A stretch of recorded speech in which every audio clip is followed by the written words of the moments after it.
All right. Good morning, dear friends. It is, I don't even know, Rosh Chodesh, the 30th of Sivan, and we are currently, what is it, the 15th? June 15. 15th, and we're studying the entire Talmud. Presently, Mesachas Sukkah, Chaf Beis, Amar Beis, Einu Mishnah. Because of the possible shortness of our session, I don't want to spend too much time going through names, except for I do want to mention a new name, Esther Baschana, and Chana Sarah Bas Miriam Etta for them, along with all the names whom we mention all the time. We should have only good news and healthy news and happy news for all of Klal Yisrael. What happens? We're talking about sukkahs, kosher sukkahs, and unique arrangements of sukkahs. And so this is unique, and we might call this a very Chabad Mishnah. You make your sukkah on top of a agala. Chodesh Tov. We were looking for you because the minyan is at 8 o'clock. No, no, no. Only on Shabbat is when it's at. And so we were looking for you. Ay, ay, ay. And I was looking at my phone. Excuse me, folks. I was looking in my phone for your phone number, and I don't have it.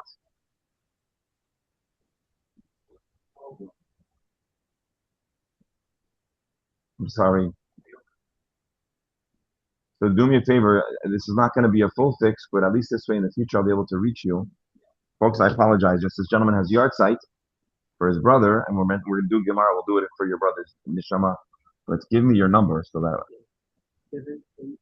786 942 3571. Albert Abraham Alberto Gaten, Gaten. Oh, and while we have you, again, it's in my ear, but we're learning Gemara. We're going to do it for your brother. Remind me your brother's name.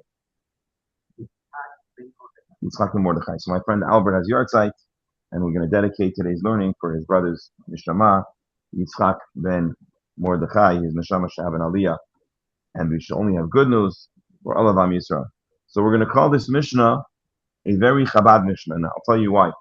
Because this is the Mishnah that talks about the portable sukkah, a sukkah mobile. Yes. If you place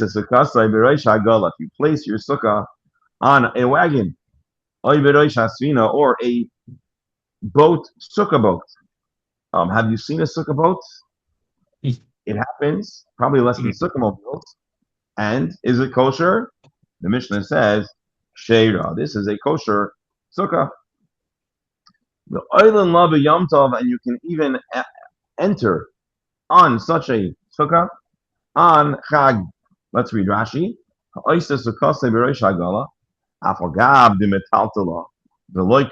Although usually we envision a sukkah as something of a permanent structure, and this sukkah moves because the agala, the wagon moves, or a boat moves, and so it's not kavua. And especially we know Rabbi Yehuda is very strongly about it being kavua, but everyone wants a sukkah that's going to be somewhat stable.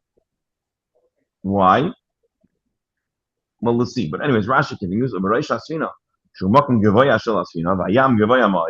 You might think that if you put your sukkah on top of a boat, and the boat is on top of the water, and the water is on top of the tehom, the boat is on top of the depths of the sea, so maybe it's a problem. No, it's not a concern, says Rashi, and we'll discuss more in the Gemara. Shera, why is it kosher?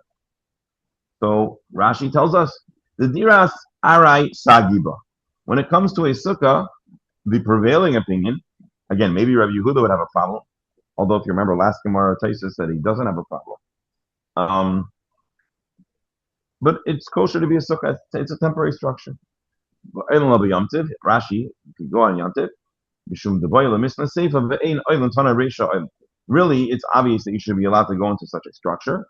But as we know, the Mishnah has a certain balance, pattern, cadence. And so, because the next part of the Mishnah we're going to say you must not, we say here you may, even though it should be obvious. The Mishnah continues, can you build a sukkah, a house, a tree house, sukkah? And if you build a sukkah on top of a tree, or if you make a camel sukkah, What do you think? Does that be okay? A Yeah, but I sukkah. mean, an earlier version of the Sukkah Mobile. So the Mishnah tells us, Kshera, it is in fact kosher, but there's an issue. In Oilam Yom Tov, you're not allowed to go onto such a sukkah on a tree or an animal on Yom Tov. As we know, Chachamim prohibit going onto trees, climbing trees, and riding animals on Yom Tov. Rashi Berosh Ilan, Tikein Moshavo Berosho. You built a platform, you built your space to be your sukkah in the tree. Rashi says, obviously, it must meet the criteria of a kosher sukkah. Sheira, you can't go in it on the Chag. Then how is it a kosher sukkah? So Rashi says, the Choloshal Moed. And Chol HaMoed, you're allowed to go into such a sukkah, you can use it. Yom Tov, and even on Yom Tov, interesting. If you made the mistake, you should not go on it. But if you by mistake, you didn't know and you went into such a sukkah, you were technically in a kosher sukkah. Why can't you go into it on Yom Tov? The Gazor Barabanan, the rabbis make a decree. The in Oilin, Mirosh, the in Oilin Be'ilon, the in Mishtamshin Shema Yitlosh. We're afraid you're going to pluck off a branch to use and therefore stay away from the trees. I have to look for a charger for my computer, and it's my brother's computer, so I hope I That's the get same lucky. reason why you don't ride an animal. I think you'll break off Correct. something to make it Reason. You switch. don't ride an animal for the same reason. You might pull a branch to hit it to tell it to go harder. Folks, give me just a second. I'm going to look for this charger.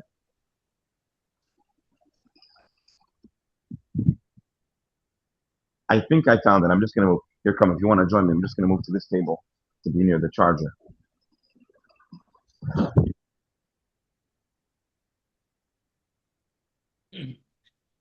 See if this is it. I'm borrowing my brother's computer. Nope. This is not the charger.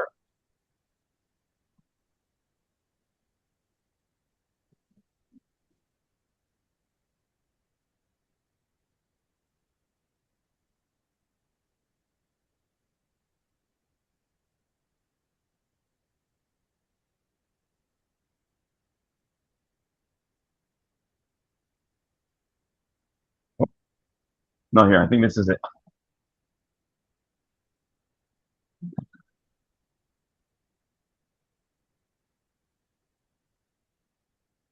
No. And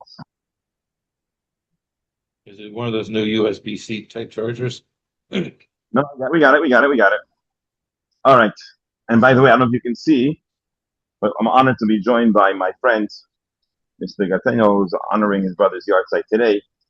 And so, once again, we welcome and thank you for your assistance in troubleshooting. All right. So this is the Mishnah. You have different kinds of sukkahs, portable. They are acceptable, um, but make sure you're following the laws of Yom of the Chag. Okay, the Mishnah continues. Rabbi, Yes. with all the weird things that could happen, what about somebody where he has a tree house? That's exactly what we're talking about. We're talking about a treehouse. So it's okay to climb up and to climb down. There's no other question. A treehouse on Yom Tov.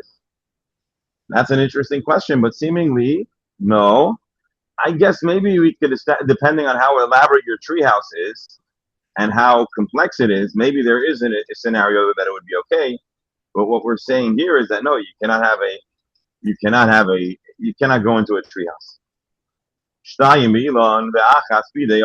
What if you have a funny kind of tree? I'm sorry, a funny kind of sukkah. So we're thinking about all these interesting hypotheticals.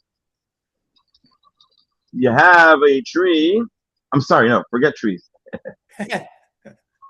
Well, don't forget trees, but Almost like a hedge. Yeah, like you have a hedge. It could be a wall, but then you or tree. And one of them is man-made. Let's look at Rashi. Somach karkois hasukkah. Rubai ve'ilon. He placed the sukkah in a manner that most of it is in the tree or attached to the tree. But also sviva beroisha ilan shtei mechitzos. Two are tree material. The achas asabi, the other one is man-made. The oretz, the samach sas karkais hasuka beemsa hadoifim beigvi hadoifim imenu l'mayla esrim b'ishtayim b'dei adam b'achad ilan. So what's going on over here? It sounds like it's partially supported on the ground, partially by the tree. You want to see how Steinsaltz frames it? Two of the walls of the sukkah are in the tree, and one is established on the ground by a person, or two are established on the ground by a person, and one is in the tree. Sheira, this is a perfectly kosher sukkah. But once again, an island law b'yom tov, you're not allowed to use such a tree on Yom Tov. But if your sukkah has a solid, and maybe Rivero, this is the answer to your question. It's a kosher sukkah without the tree, but there is a fourth wall that's enclosed by the tree. Shalosh b'de'adam achas b'ilan. Sheirah is kosher. But and you can even go into it on Yom Tov, because for the purposes of sukkah, you don't even need the tree. So, Rabbi, one more question. Yes. If you have a big enough tree, could the tree be one wall? You have a big enough tree. I think it's going to boil down to thickness. By the way, we have the same issue with Eruv. Remember, the sukkah walls. Here, I'm going to adjust my earpiece. There's a small chance that I'm going to hang up on you guys. If I do, I'm going to have to recall. Oh, the gift of technology and the complexity of technology. Also, in that part of the world, there's not that many big trees. No, so here's the thing. And again, we're going to see the Gemara, but I'm just thinking out loud. Your sukkah needs to have walls that classify as walls. So what's going to make a sukkah have proper kosher walls? What do we know about a sukkah? How much what size gaps or holes may exist in a sukkah? 10 3 tvachim. Less than 3 tvachim of gap. So if the hedges are all over, if it's a thick, dense tree, and it goes down to the bottom, it should be an acceptable wall. When would you have an issue? If you would have an issue if it's very scarce or sparsely covered. By the way, if the wall was a solid wall, you're on the ground. You're not actually you're depending on the tree to complete your sukkah, but you're not also. But hold on. Now we're asking. Meryl was asking a different question, so we have to stick one question at a time. Meryl was asking about what kind of sukkah, what kind of tree wall would be a viable wall.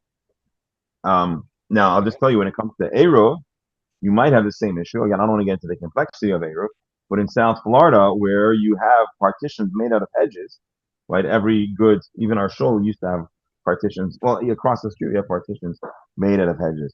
So you have the same question. Can those hedges count as a wall for the purposes of Eruv? And you're going to have more or less the same criteria. Are they thick and dense enough from the bottom or from 3 tvachim that it would be classified halachically as a wall? And so that would be one of the considerations, that, and another instance of potential overlap between Eruv and Sukkah. Going back to our conversation, the conversation here is really about dependency on a tree. And so the Mishnah is going to give us a principle, and of course, the Gemara is going to discuss. Zakmal, here is a good rule, a rule of thumb. Kol sheinatel ha'ilan, when you remove the tree, and the sukkah would be a self-standing, kosher, viable sukkah without the tree. Then this sukkah is kosher, and you can go into the sukkah. So we basically have a few interesting hypotheticals in this Mishnah, which we're now ready to go into the Gemara. The first hypothetical we call the Chabad, the sukkah mobile, on a wagon, on a boat, and then you have and we said it's kosher if it's on a tree or on a camel. Well, then it is kosher, but you can't use it on Yom Tov. And like Mark noted, the issue is you might pluck a tree. Either in climbing the tree, you might pluck a branch, or in riding an animal, you might pluck a branch to ride it. But as Rashi reminds us, if you went in there anyways, it would probably be okay. And then we talk about where it's a partial tree house, partially man-made, and so long as the bulk of its kashrus is dependent on the tree, we treat it like a tree house. But if it is stable, supported by the ground, then there should be no such restrictions. It's on the ground. If on the ground and you have the wall being a hedge, you're okay, even though the tree's part of your wall. But if you have to go up on the tree, it seems so. But I want to allow the Gemara to do a little bit of the elaboration. We're now going to get an interesting brisa that tells us, we might call this story time. So the Gemara asks, Mani Masnisin, who is the voice of our Mishnah? As we know, there are there are several sages in the Mishnah who give their tradition and opinion. And we know that there are divergent voices or varying voices in the Mishnah. And because from the time the Mishnah was codified, there was already plenty of machlekes. We talk about the origination of machlekes in the era of right, Beis Shammai, Beis Hillel, famously, who were early Tanoim from the era of the Zugot. By the time we get into the sages of the Mishnah, which is in the names of the rabbis of the Mishnah, are from the era in the era of the fall of the Beis Hamikdash, and the generation that follows, where the Mishnah starts to be codified, Rabbi Kiva and his friends, right? So we want to understand who is the voice, who is the author of our Mishnah.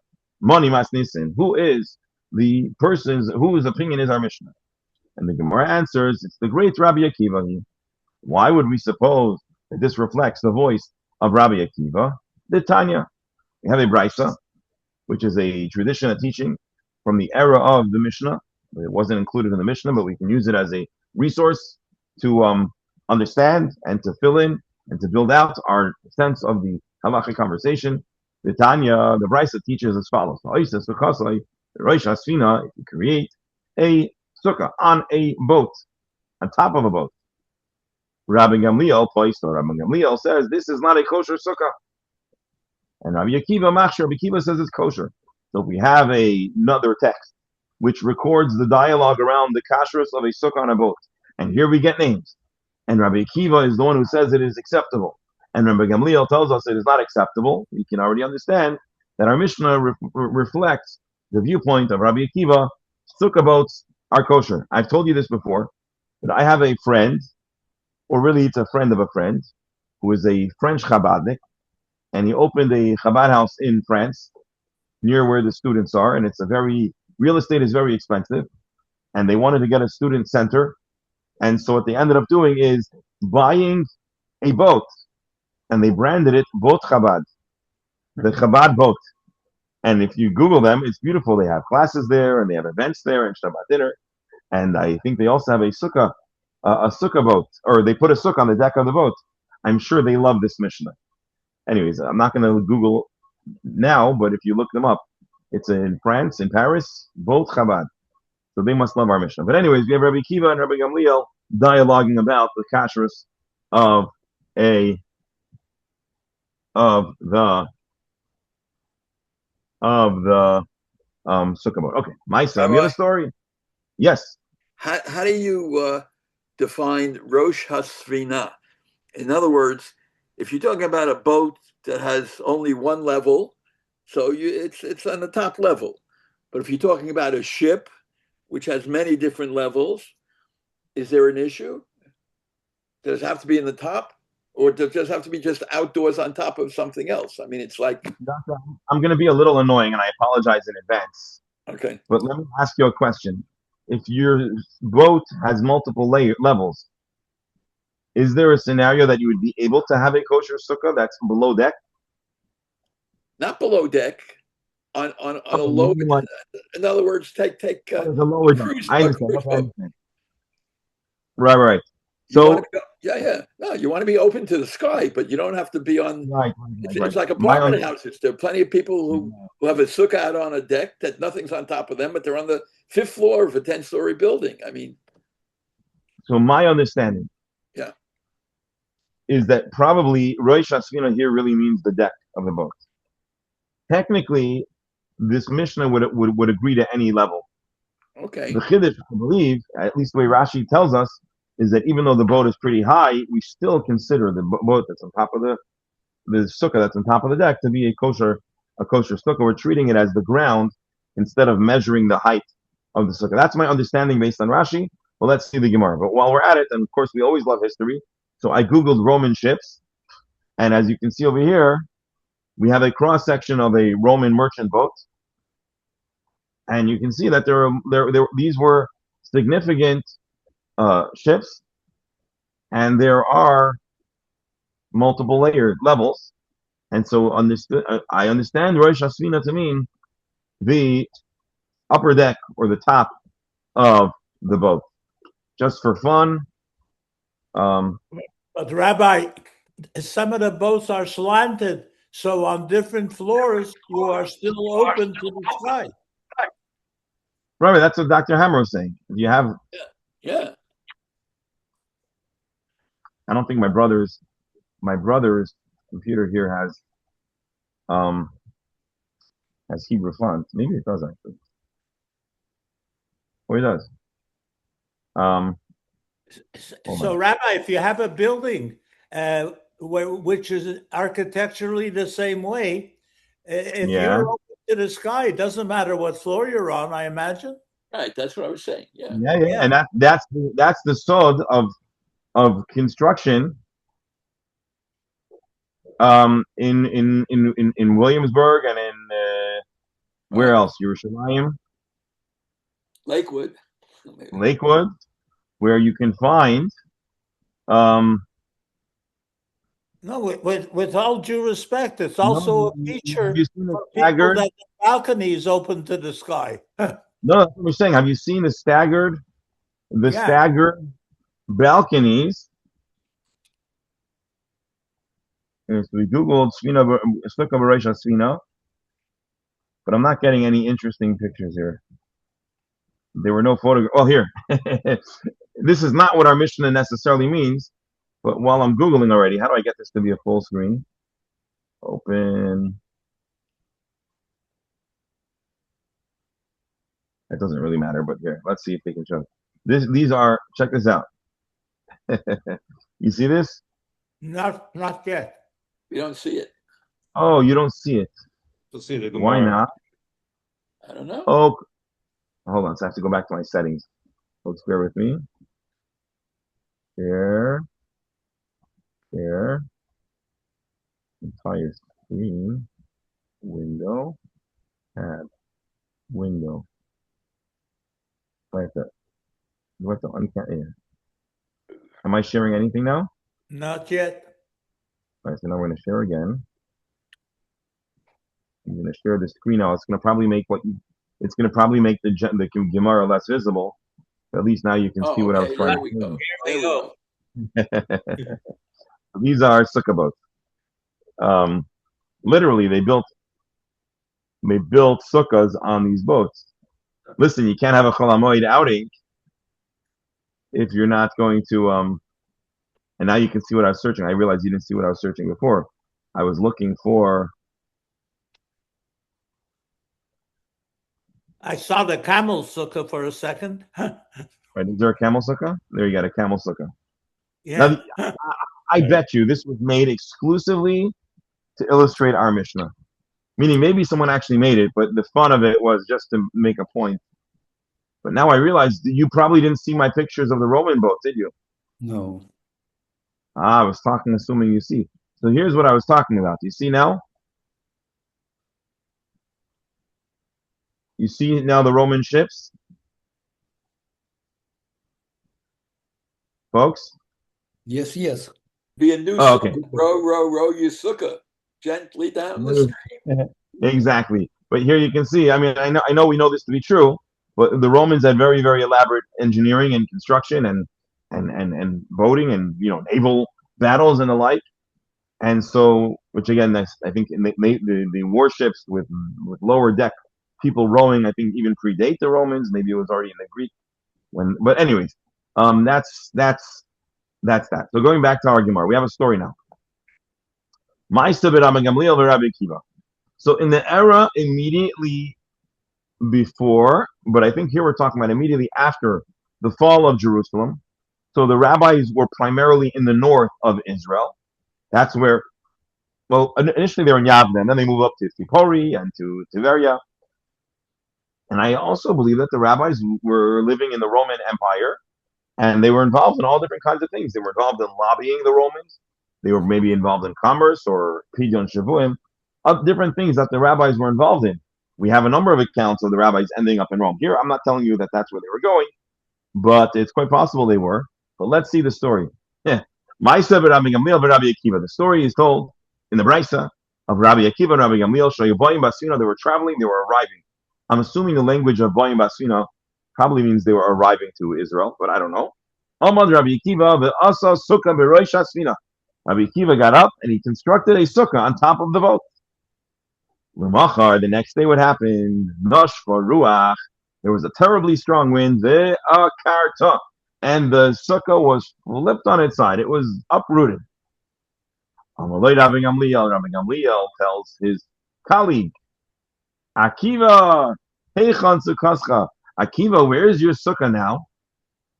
And you could tell that they had this contentious conversation about if it is acceptable to build a sukkah on a boat. And it sounds a little bit like Rabbi Gamliel saying, you see, you thought you were going to build a sukkah? It's not a viable thing. So anyways, here we have a debate. We have the debate recorded as a halachic opinion. We have a debate recorded in a story, a machloket, and we have the machloket expressed in this beautiful story of Rabbi Akiva and Rabbi Gamliel. Abaye says, let's clarify something. The Kuli Alma, everyone agrees. If a sukkah is not anchored strongly enough on the boat, that had it been on dry land, it would stand against the winds, like Klumi. Now, everyone can agree an unstable sukkah on a boat is not a kosher sukkah. If it's able to withstand even gale force winds. Everybody's going to agree, I guess he means even Rabbi Gamliel, that a sukkah that is super solid, anchored, is kosher. Where was the debate? Oh, interesting.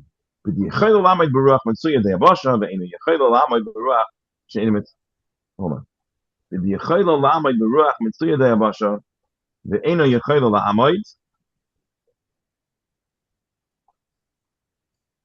Basically, a very weak sukkah, everyone agrees, is a problem. A very well-anchored sukkah, everybody agrees, is not a problem. The debate is where it's able to withstand wind on land, but it cannot withstand a stronger type of wind. Rabbi Gamliel says no. Sukkah diras keva be'inon. It needs to be really anchored against even not super regular winds. But because it can't withstand the average sea wind. So I think what's happening over here, if I understand correctly, is that we imagine that a sukkah on dry land has less wind, or the average force of the wind is less than wind on the high seas. Does anyone here have any ability to confirm this? I mean, I would tell you that my impression is that if you're near the ocean or near the water, generally there seems to be more wind. I think on dry land there are more things blocking the wind. I don't even mean when you pull into this area by the beach, you definitely feel a lot more wind. Even more wind here than at the shoal. Right. I don't know the reason why, but I imagine just the flat. Well, if it's coming from the east, it comes off the water. When you have what do you call it? On land, you have all different kinds of formations. You have growth and hills and many things that break up the wind. So the average wind, the standard anticipated wind on sea is stronger than the standard anticipated sea on land. So Rabbi Gamliel says when you build a sukkah on the high seas, you have to account for the heightened speed and intensity of the wind. And Rabbi Akiva says, no, sukkah, diras, are, be'inon, a sukkah is inherently a temporary structure. If it's anchored enough that had it been on dry land, it would be good enough. Sheira. And now I think we can appreciate Rabbi Gamliel's retort to Rabbi Akiva a little better. He wasn't just trying to give him a shech. He wasn't trying to give him an insult. He was telling him, you see, your sukkah didn't stand in the wind, and therefore, it was never really an acceptable sukkah. Rabbi Akiva would say, no, Baruch Hashem, I got to eat in the sukkah, I got to sleep in the sukkah. It blew down, yeah, it's a shame, but I got my kosher sukkah. Oy al gabe gamel. The Mishnah now continues to talk about a sukkah on a camel. And now we're going to ask a similar question.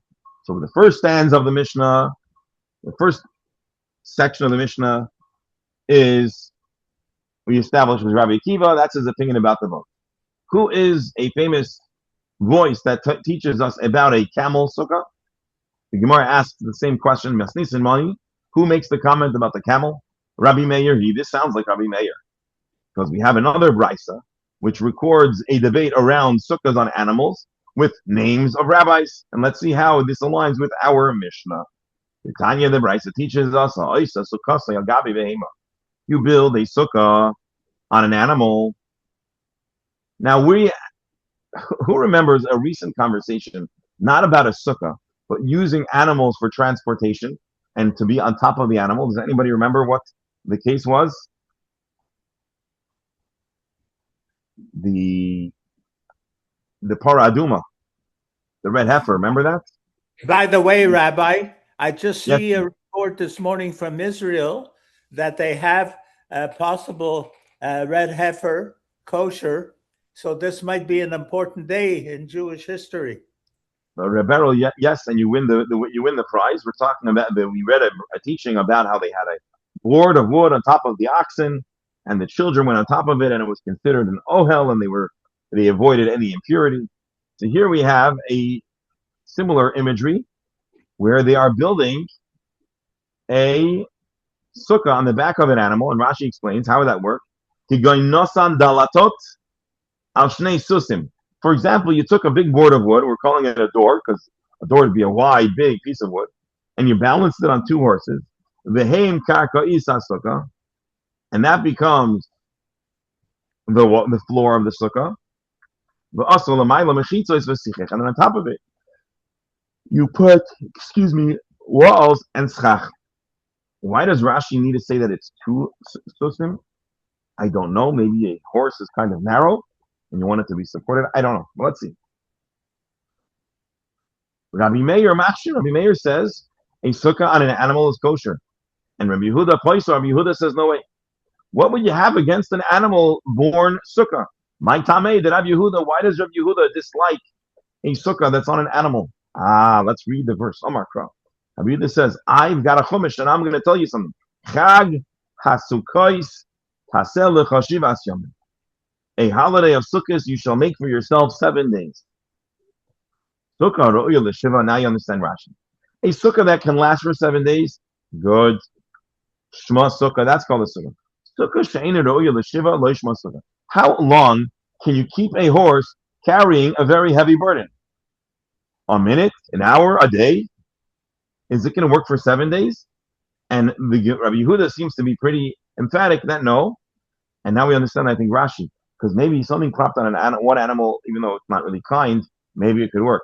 But 2 horses balancing a sukkah, that's not going to work for 7 days. Rabbi, yes, Rabbi. So isn't it strange that in all the discussions up to now, we didn't mention make sure you have a sukkah that's going to last 7 days? Hold on, Rebel. I have egg. Hold on. I have egg on my face. I have to make a correction. You see, I made the grave mistake of going past Rashi. Let's look at Rashi again, and then I want to ask you if you could tell me how I went wrong here. Not in the big picture, but it's the same issue. It has to last for 7 days, but why it doesn't last for 7 days is a different issue, and it should have been more obvious than what I was saying. I was so interested in trying to decipher Rashi's comment about 2 horses that I missed in more important. So let me read Rashi here again. Haroya l'shiva, your sukkah needs to be a 7-day sukkah. What's wrong? Why can't an animal sukkah last 7 days? Let's read Rashi again. The hashta, now, the gazur abanan, the rabbis made a decree, which was, ein oilen law, you cannot go on an animal on yontif. Nimseit, what comes out is, she'eina re'oya l'yom rishon. The sukkah is not acceptable on the first day if it's on an animal. And Rabbi Yehuda says, I need a sukkah that's going to be kosher for all 7 days. So let's remind ourselves, the Chachamim made a decree, they made a gezerah against a sukkah, against riding animals, Shema Yitloish, but that was not the original halacha. That was something that the rabbis added on to help avoid Chilul Shabbos and Chilul Yontif. And so, but based on that, Rabbi Yehuda does not accept such a sukkah. And Tosfos says, folks, it's going to be more than obvious for this very reason. Nami hoya poisel the sukkah agabe elon. We would also disqualify a sukkah that's on a tree because that's also not a viable sukkah for 7 days. Bear with me for a moment. Indulge me just a second. You may recall that I was very bothered. I am bothered by Rashi.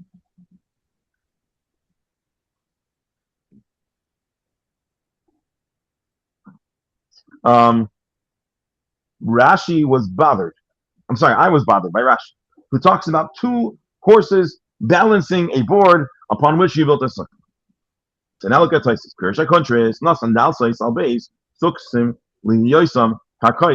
Rashi describes how you took a board and you put it on the backs of 2 horses, and now that became the floor of your sukkah.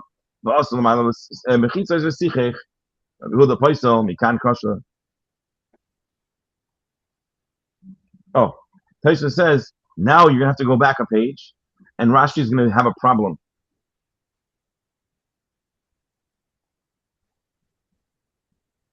Because over there we said that if the sukkah is dependent on bed frame and that is movable, then it's not a good sukkah. But here we're saying that it's fine. And so Taisha goes into some scholarship, but I just wanted to bring that to your attention. Let's see the Gemara continue. So right now we have a machlokes, a debate between Rabbi Yehuda and Rabbi Meir. Rabbi Meir says, sukkah on an animal, beautiful, enjoy. Don't go there on Shabbos or Yontif, but for the rest of the time, labriut. You want to have your lafa on a camel, in a sukkah on the camel's back? Sounds like a lot of fun.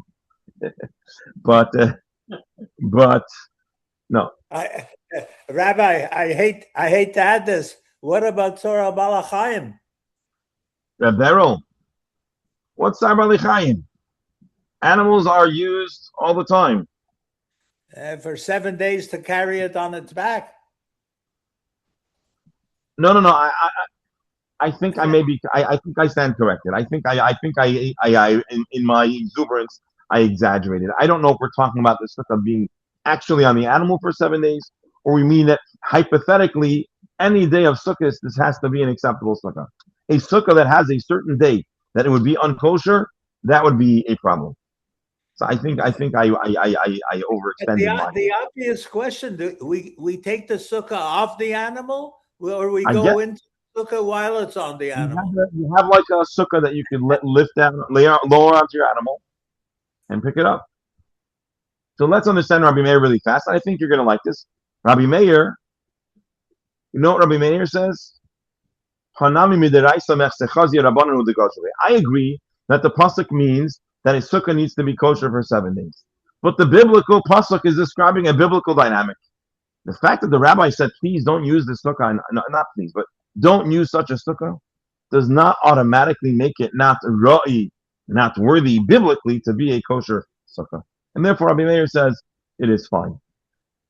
But the Brisa continues, and we're winding down. And I want to mention again, Yitzchak ben Mordechai, right? Yitzchak ben Mordechai, my friend's brother's yard site. And, not every brother, we have a lot of people, so we have a lot of brothers. Many men are brothers. So not every brother is so devoted to their younger and older siblings. And so I have to thank him, our friend Rabbi Abraham, for really honoring his siblings in their yard sites. We're just going to continue this paragraph, and then we're going to call it a day. And what happens if you actually not only mount a sukkah on the animal, but somehow you link this, you make the animal a wall of your sukkah? I'm a little bit afraid to try to understand how you would have done that.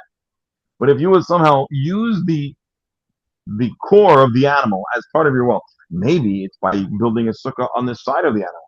Or maybe the sukkah is not carrying, the animal is not carrying the sukkah, but whatever, he's somehow attached to it. Rabbi Meir Poisel, Rabbi Meir says this is no good. Rabbi Yehuda Machshir, but ironically, Rabbi Yehuda, who previously didn't like the sukkah on the animal, says this is kosher. Why? Why does Rabbi Meir say no good? Now here, Rabbi Meir Omer, Kol Davar Sheyesh by Ruach Chaim, a living being, you cannot use it L'doifen Sukkah as a wall of a sukkah. He can't be part of the structure of the eruv to enclose a mavai. So these are different elements of the eruv. You can't use it as a wall or a side post or an alley or for a mavai or a board around the well, right? Remember we had those like you can't use an animal obviously to cover a grave. Basically he adds you also cannot use this to create a get. My dear friends, that's for now. I know every single one of those words is like a bomb that needs discussion and analysis. How would you make a get on an animal's flank and many other such questions? But there you have it. My dear friends, I want to thank you for joining us for another, I'll say wonderful, but another wild. Use the word wild. Journey to the Talmud. I think today was an interesting Gemara, very vivid imagery, and I would say very relatable, but maybe it's because I'm biased. We've built on a number of years a sukkah mobile on a wagon, but I think we're due to make a sukkah boat. So let's stay tuned if we can pull that off. That would be pretty cool. A sukkah boat. So my dear friends, wishing you a wonderful day. We should only good news and praying for good news from Israel. I don't know what that looks like or how that works, but at least our brothers and sisters should be safe and sound. And there's a lot of verses in the Judaism believes a lot. What they say, Leiv Sarim Amlachim Biyad Hashem. So we gotta hope and pray, and let's have a great news and only good news. Shkoyach, everyone. There's got the hint at the end of the day. It's always so, but when we don't like how things go, it's easier to blame God. All right, have a wonderful day. Shkoyach. Enjoy.